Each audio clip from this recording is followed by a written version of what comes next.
The purple skies of Nexora stretched endlessly as Lyra stood on her balcony overlooking the capital city of her world. She was not like other Nexorans. Her fascination with humans made her an outsider among her own kind. The rest of her species viewed humans as primitive yet dangerous creatures, but Lyra knew better. She had met one 5 years ago when a human exploration ship landed on their planet. The memory of him haunted her dreams. His name was Daniel Miller, a scientist who stayed behind when tensions between their species forced the human ship to leave early. Their connection had been immediate and powerful, something neither of them expected. When he was suddenly recalled to Earth, they barely had time to say goodbye, promised to return. But as years passed, Lyra began to lose hope. Now as the twin moons rose over the crystalline spires of the city, Lyra made a decision that would change everything. She would find him. The Nexoran High Council strictly forbade unauthorized travel to Earth. Humans were considered unpredictable and potentially hostile, but Lyra had secretly been studying human language and culture. She had even modified a small scout ship for the journey across the stars. Her friend Kira, the only person who knew of her plan, approached silently. "You cannot do this, Lyra. The Council will exile you if they discover your intentions." Lyra turned, her luminescent eyes reflecting determination. "I have to know what happened to him. Kira. Why he never returned." Kira sighed, her skin shifting colors with her emotions. "Humans are not like us. Their lives are short, their promises even shorter," but Lyra would not be deterred. That night, she slipped away from the city, her small ship racing toward the stars. Her heart pounded with both fear and excitement as she engaged the jump drive. She had studied the coordinates carefully. The journey would take 3 weeks in hyperspace. The vastness of space surrounded her ship as it hurtled through the darkness. Lyra spent hours looking out at the stars, wondering if Daniel was somewhere out there looking up at the same sky. She had packed few personal belongings, focused only on what would help her find him on Earth. Lyra had recordings of Daniel teaching her about human customs. The sound of his voice brought both comfort and pain as she listened to them during the long journey. She practiced speaking as he had taught her, trying to perfect the strange sounds of the human language. As the days passed, Lyra began to have doubts. What if Daniel had forgotten her? What if he had never meant to return? What if humans truly were as dangerous as her people believed? But each time doubt crept in, she remembered the way he looked at her, the way he spoke of returning, the connection they shared that transcended their differences. Lyra also carried with her a small crystal Daniel had given her before leaving. A simple gift, he called it. But on Nexora, such crystals were only exchanged between those who shared a deep bond.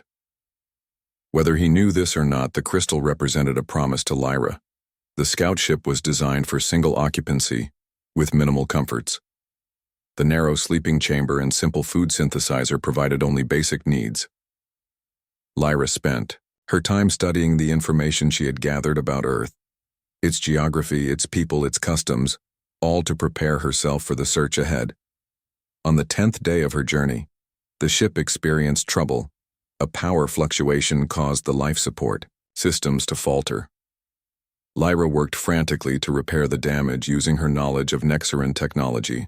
Her slender fingers moved quickly, reconnecting circuits and bypassing damaged sections.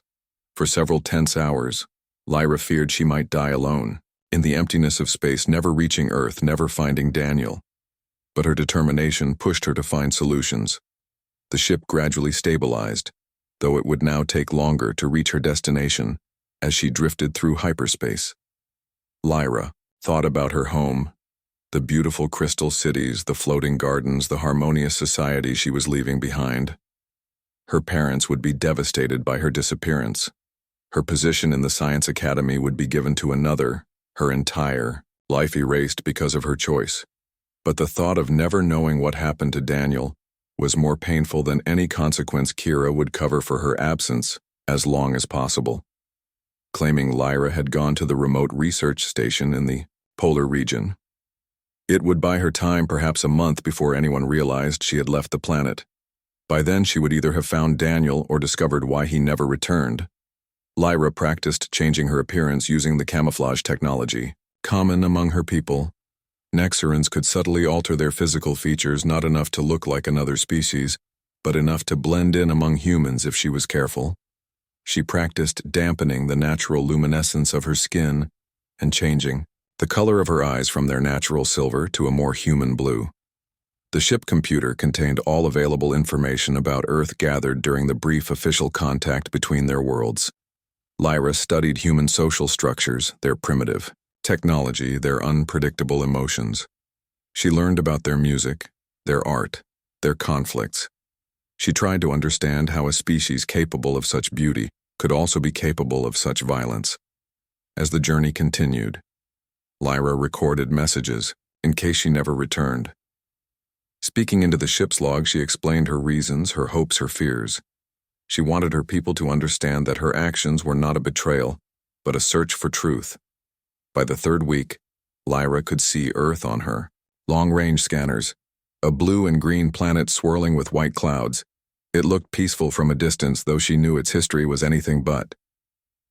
She prepared for the final approach, checking her supplies and equipment one last time. The crystal Daniel had given her glowed softly in her hand as Earth grew larger in the view screen. Soon she would walk among humans. Soon she would begin her search. Soon she would discover the truth, whatever it might be.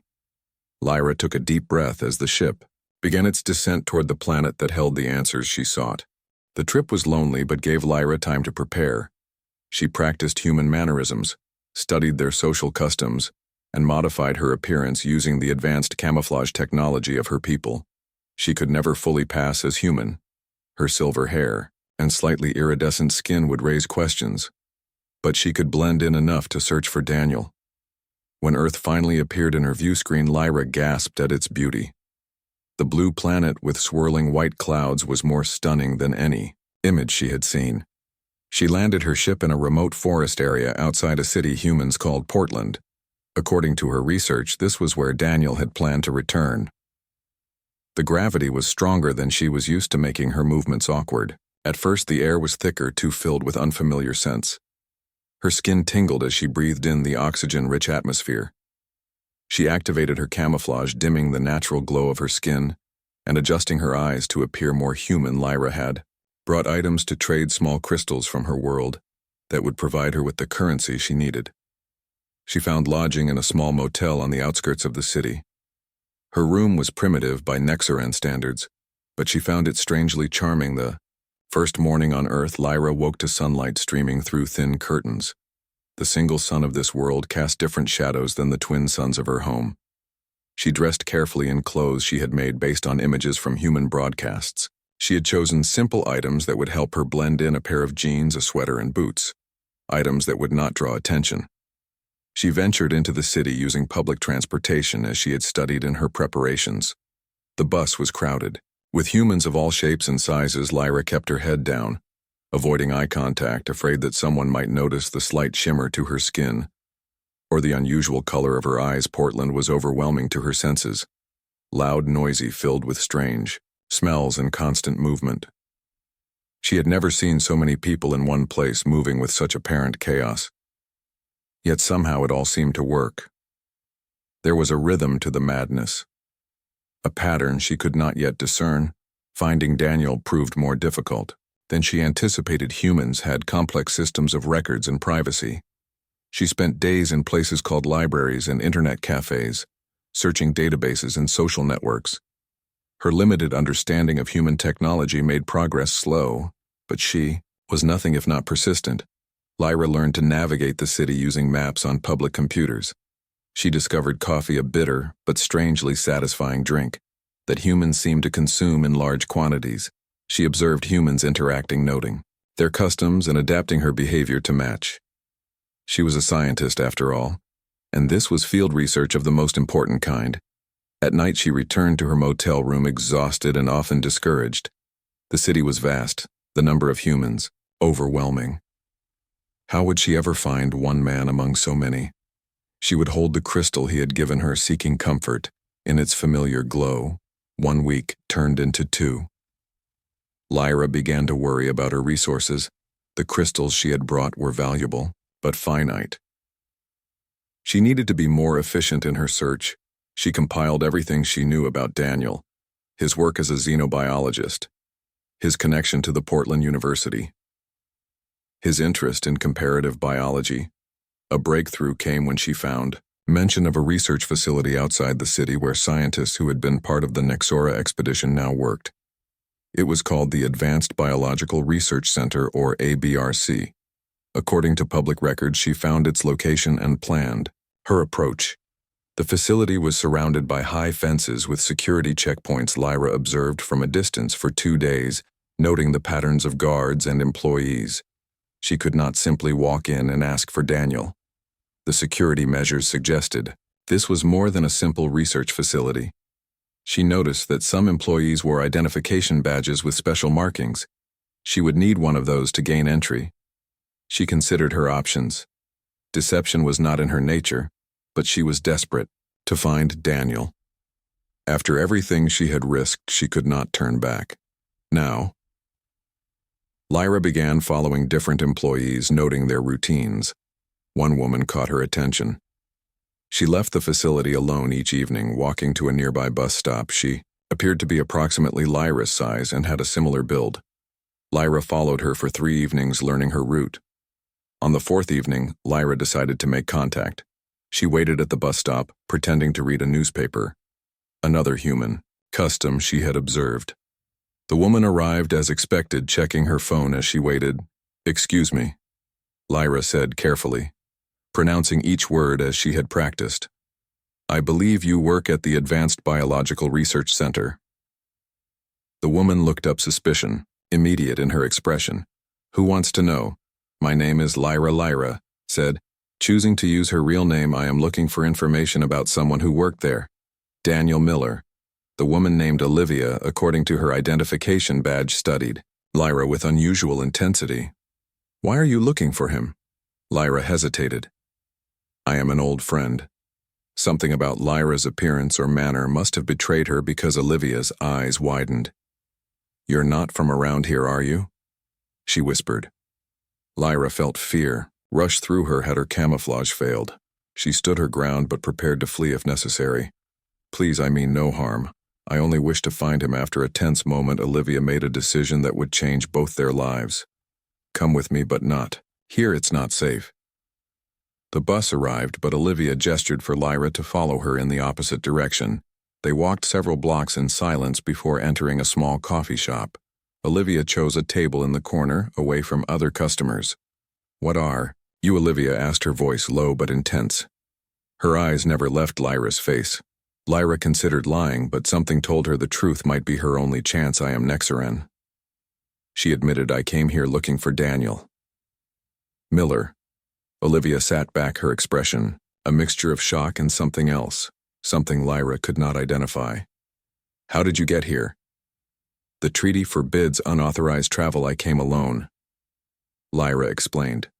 "No one knows I am here." Olivia leaned forward, studying Lyra's features with scientific curiosity. "Your camouflage is good, but your movements are too precise. Your speech patterns too formal. I have tried to adapt," Lyra said. "Why risk everything to find him?" Olivia asked. Lyra touched the crystal hidden beneath her clothing. "He promised to return." "He never did." Olivia seemed to make a decision. "I knew there was something different about him after he returned from Nexora. He was changed, distracted." She paused. "But this is not the place to talk. Meet me tomorrow." She wrote an address on a napkin. "My apartment. 8:00. Lyra returned to her motel filled with new hope. Someone who knew Daniel. Someone who might have answers. She spent the night reviewing everything she knew, preparing questions for this Olivia. The next evening, Lyra found the apartment building in a quiet neighborhood. She climbed 3 flights of stairs and knocked on the door, her heart racing with anticipation.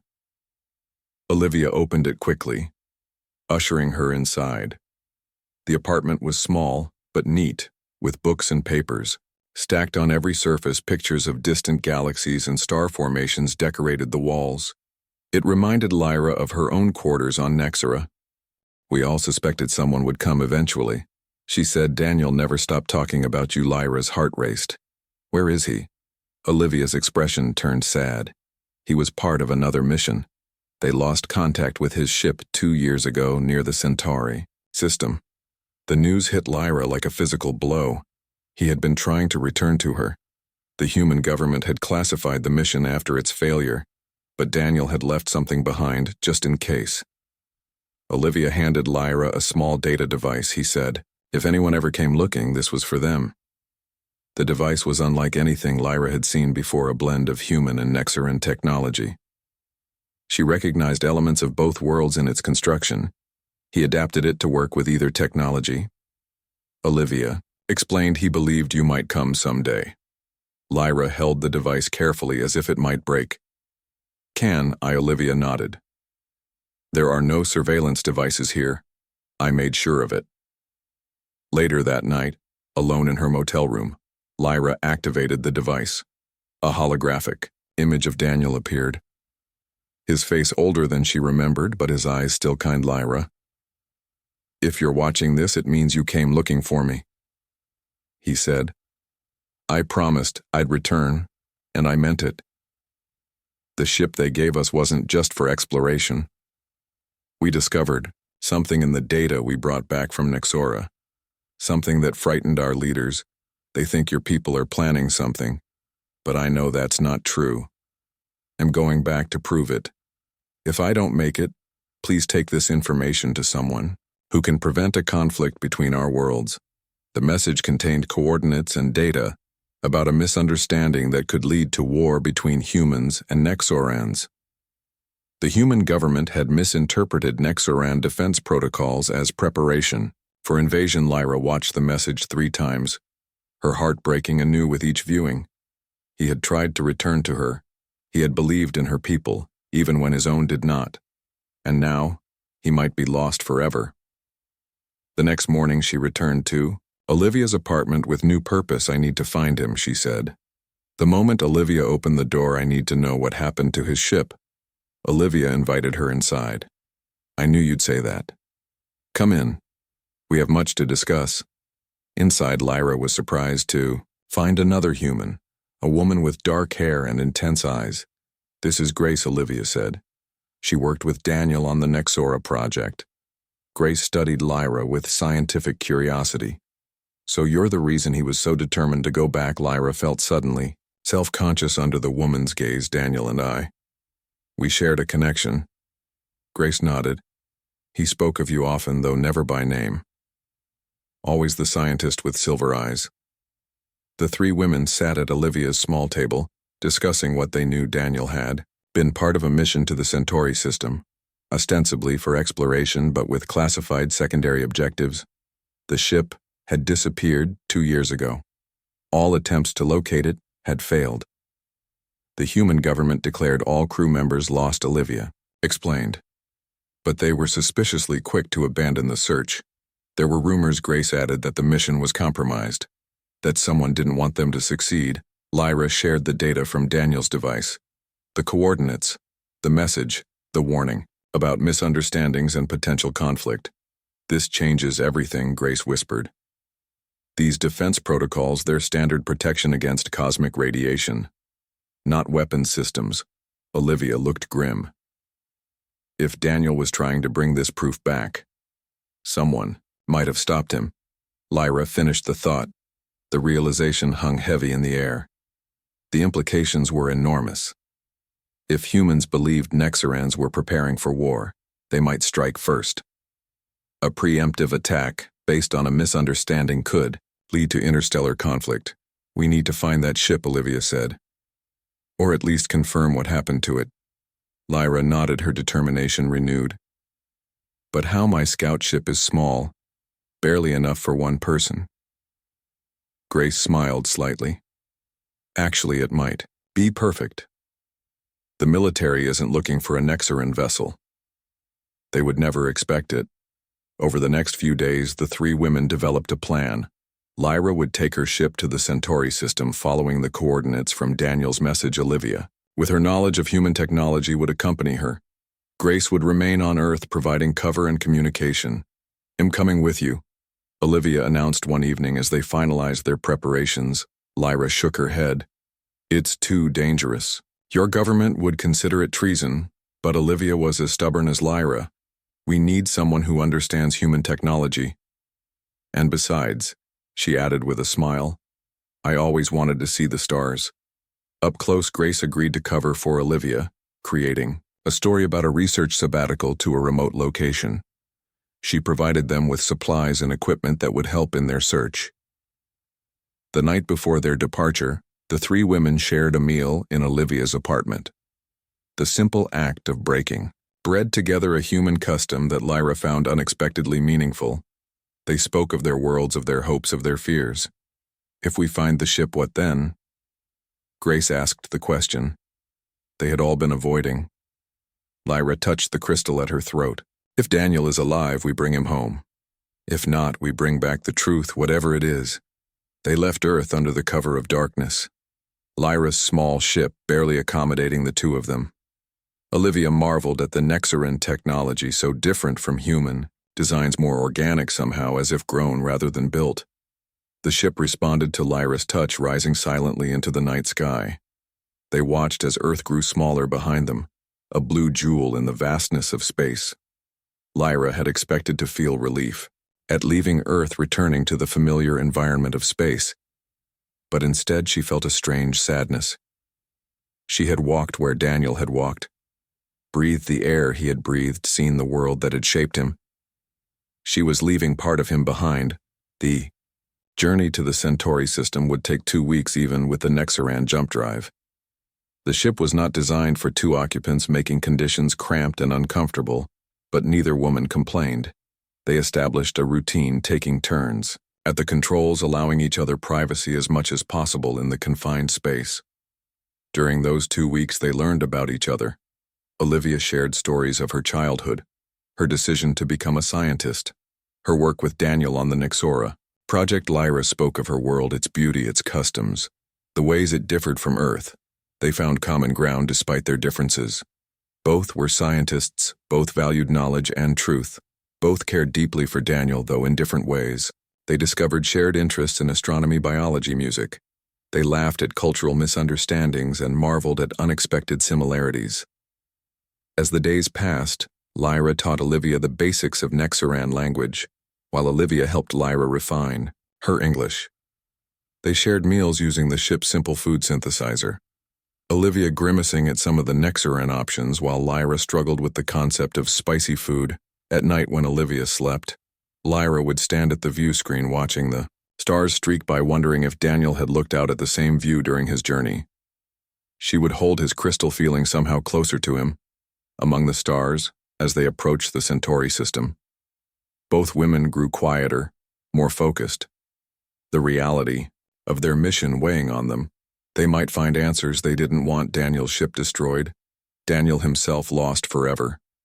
The truth might be painful, but they had come too far to turn back. As their ship approached Earth, they faced a new challenge. The planetary defense systems would detect an unauthorized Nexaran vessel. Human military might respond with force. "We need a different approach," Olivia said, studying the sensor readings.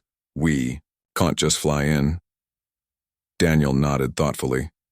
"We need to contact someone trustworthy. Someone with enough authority to ensure our safety."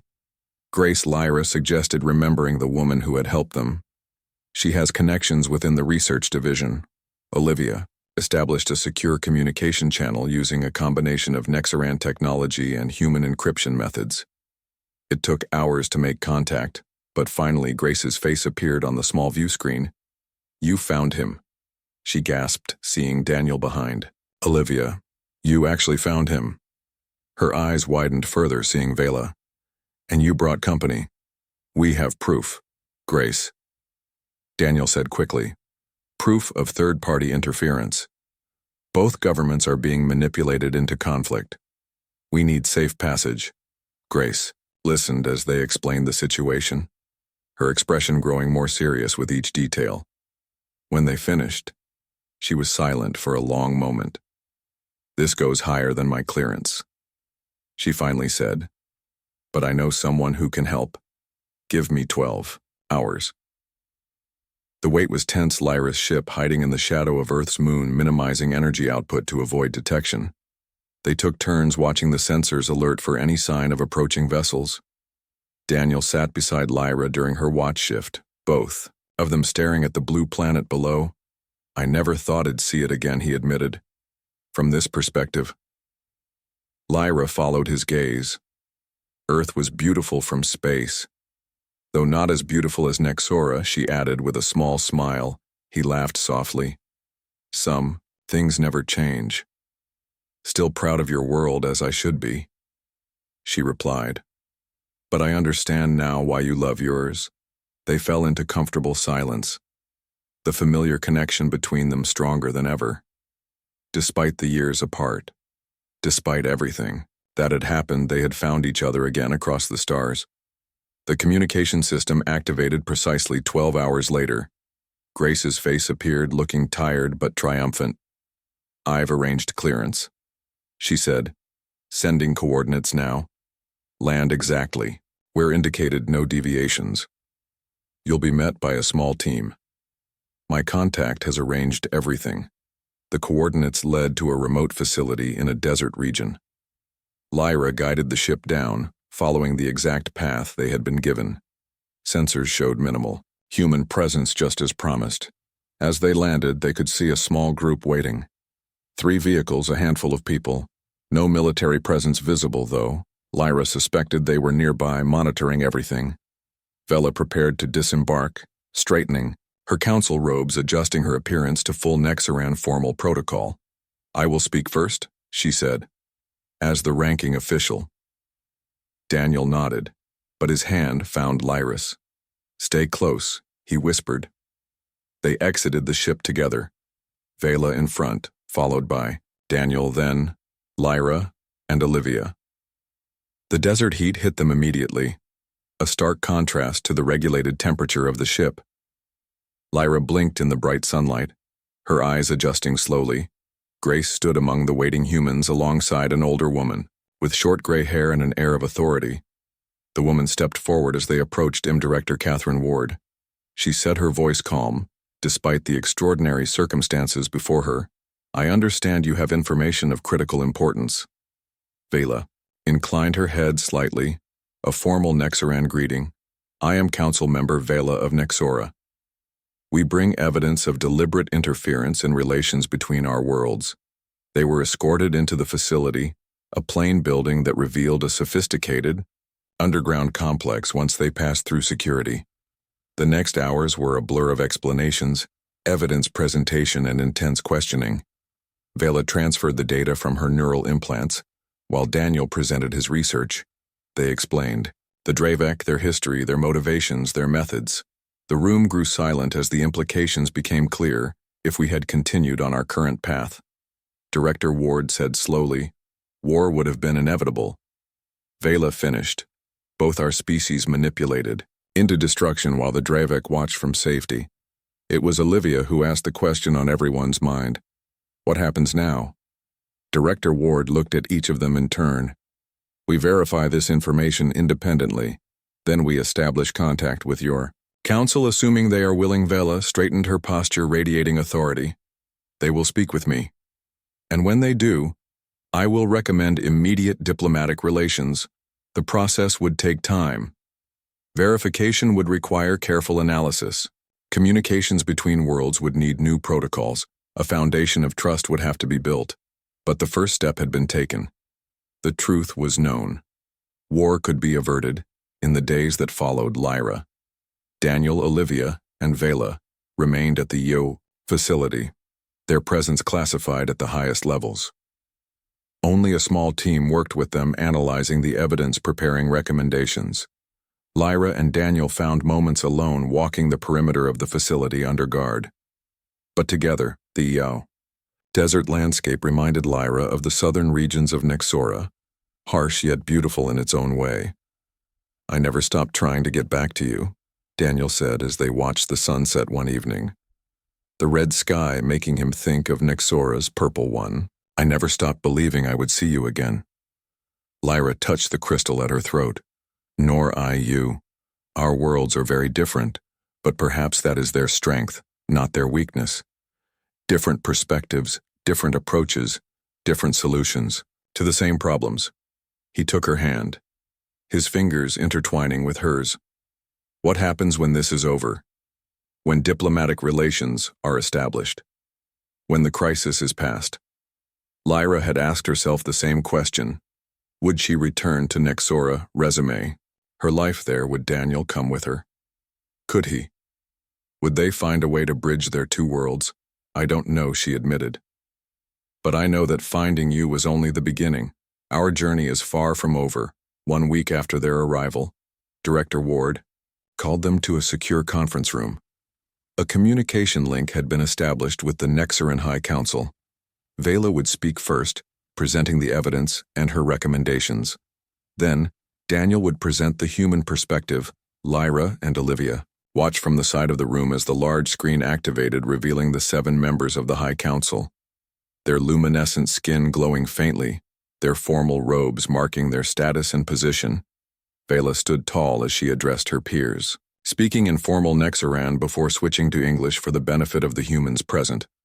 Honored Council, I come before you with evidence of interference in our affairs, evidence that the perceived hostility of humans is fabricated, a deception, created by the Dravek. The Council listened as Vela presented her case, their expressions unreadable to human eyes, but Lyra could see their subtle reactions, the shifting colors of their skin, the slight movements that indicated surprise, concern, consideration.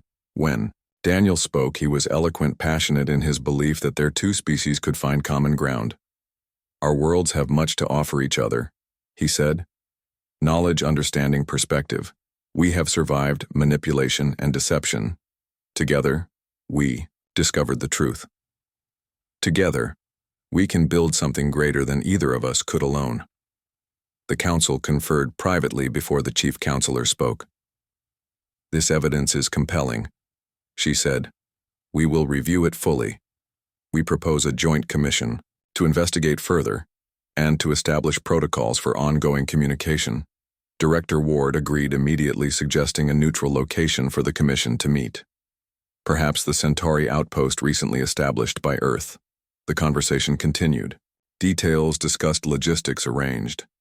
But for Lyra, watching from the side, her attention was not on the diplomatic breakthrough, but on what it meant for her, for Daniel. For them, that evening as they sat together in the small garden area of the facility, Daniel asked the question that had been on both their minds. When the commission is formed, I want to be part of it, he said. Would you consider joining as well? Lyra smiled, the soft glow of her skin visible in the darkness. A joint effort, she said. Seems appropriate. He touched the crystal at her throat, the beginning of something new. Something neither of our worlds has seen before. Lyra nodded. There will be challenges, misunderstandings, differences to overcome. But they had already overcome so much, found each other across the stars, discovered the truth, prevented a war.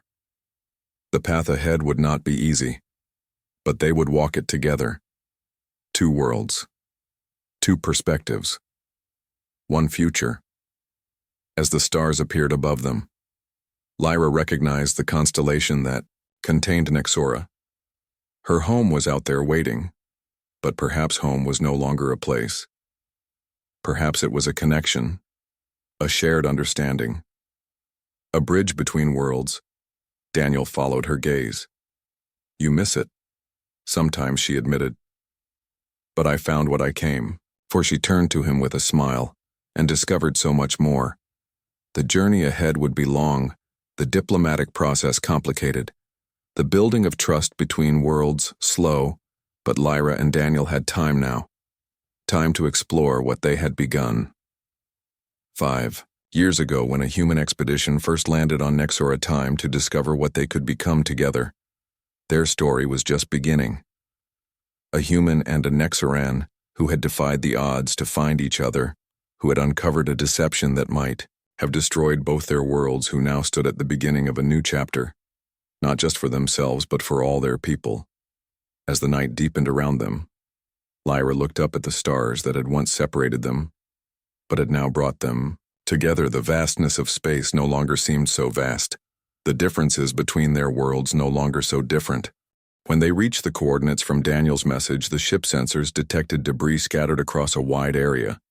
Lyra's heart sank as she maneuvered closer. The remains of a vessel drifting in the emptiness of spaces that Olivia asked her. Voice barely a whisper, Lyra checked the readings. Some of it. The signature matches human technology. They approached slowly, sensors scanning the field of debris looking for anything that might provide answers. The ship's computer cataloged the pieces, identifying what it could. Human hull fragments, engine components, personal effects. The evidence of lives lost. Olivia wiped tears from her eyes as she studied the data. These readings suggest an explosion. Internal, not external, she said. Something on the ship itself. Not an attack. Lyra continued the scan, trying to maintain scientific detachment despite the growing ache in her chest. Was it an accident? Olivia shook her head. The pattern is wrong. For an accident. The blast originated in multiple locations simultaneously. Sabotage. Lyra whispered the word, hanging between them. They continued their careful sweep of the area. Lyra guided the ship through the debris field sensors at maximum sensitivity. Looking for any sign of survivors, though, she knew the chances were minimal. It had been 2 years. The cold of space, the lack of oxygen, no human could survive. Then Olivia's voice broke the silence. There, look, she pointed to the scanner display. Something among the debris that didn't match the rest of the readings. A small object with an energy signature unlike the human technology. That's not part of their ship design, Olivia said, pointing to a sleek object that clearly didn't match the human technology. They maneuvered closer, discovering an escape pod of advanced design, Nexaran design. Olivia gasped as they scanned it and found 2 life signs inside. One human, one Nexaran. It's impossible. Lyra breathed. But the readings were clear. 2 life signs in stasis. Nexaran stasis technology, Lyra explained as they prepared to dock with the pod. It preserves life functions at a minimal level, allowing survival for extended periods. But who, Olivia asked.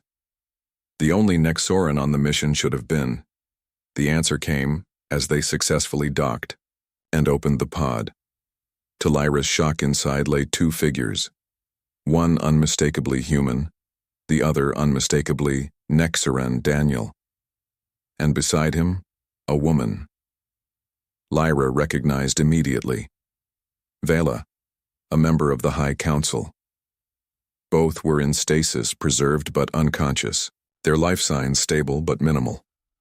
The pod had sustained them for 2 years, drifting among the debris of the destroyed ship waiting to be found. Lyra worked quickly, preparing the revival sequence while Olivia stood watch. The process was delicate, requiring careful adjustment for both human and Nexaran physiology. Too quick a revival could cause shock or even death, as the stasis field began to dissipate.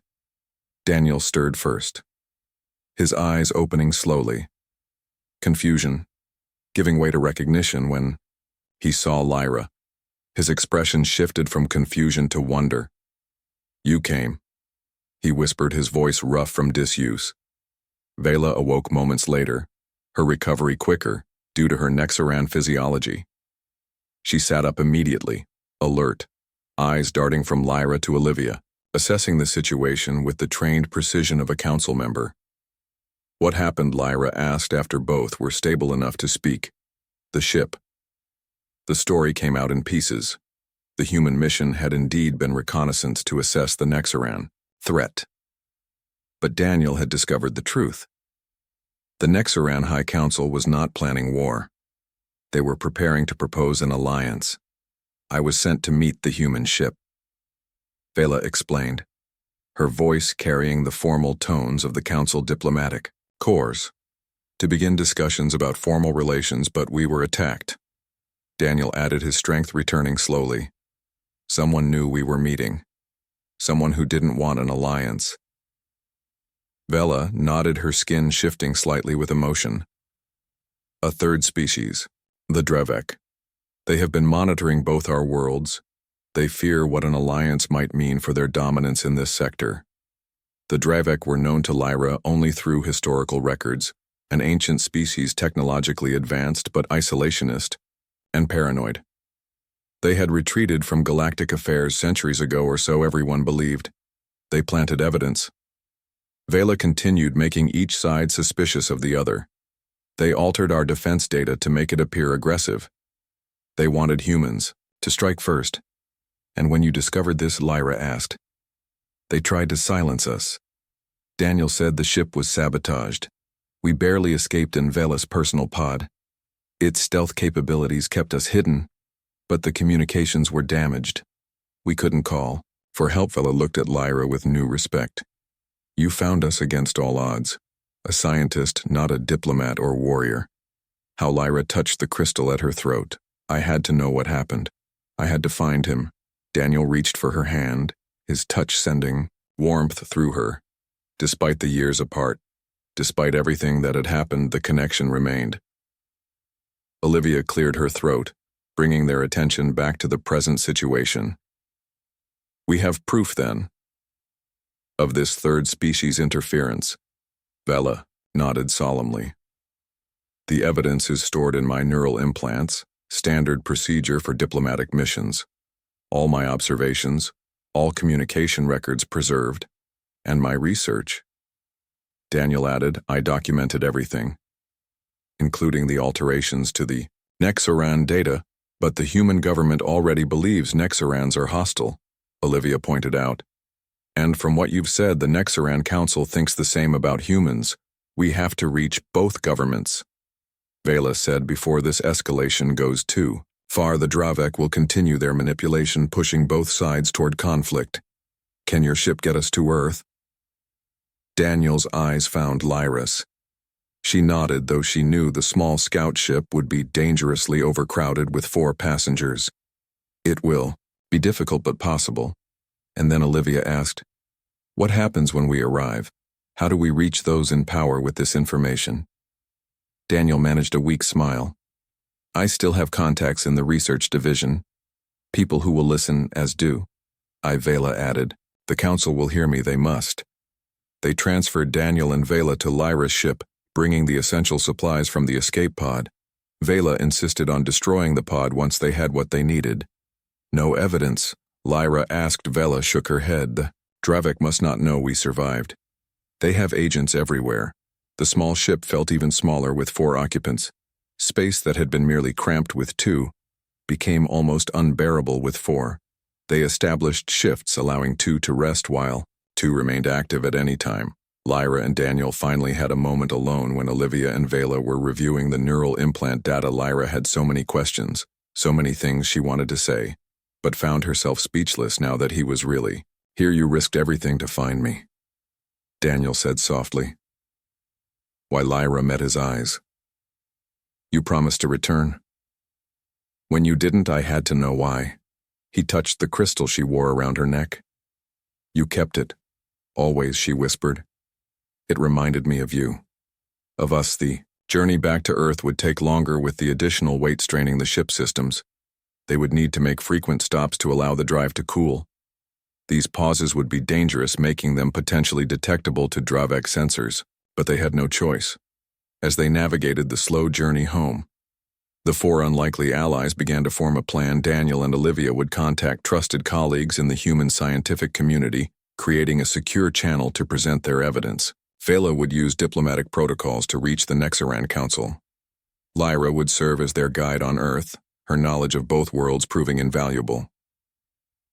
During one rest cycle, as the ship hovered near a small uninhabited planet, Lyra found Vela staring out at the stars. The Council will not be pleased with your actions, Vela said without turning. You violated numerous laws. Lyra stood beside her, watching the same stars I know. And yet you did it without hesitation, Vela observed. You placed the welfare of one human above your duty to your world. While Lyra considered the question, Daniel showed me something important, that our differences matter less than what we share. Vela turned to her eyes, thoughtful. Your actions were reckless, unauthorized, potentially dangerous, but they may have saved both our worlds from war. Sometimes the Council forgets that progress rarely follows protocol.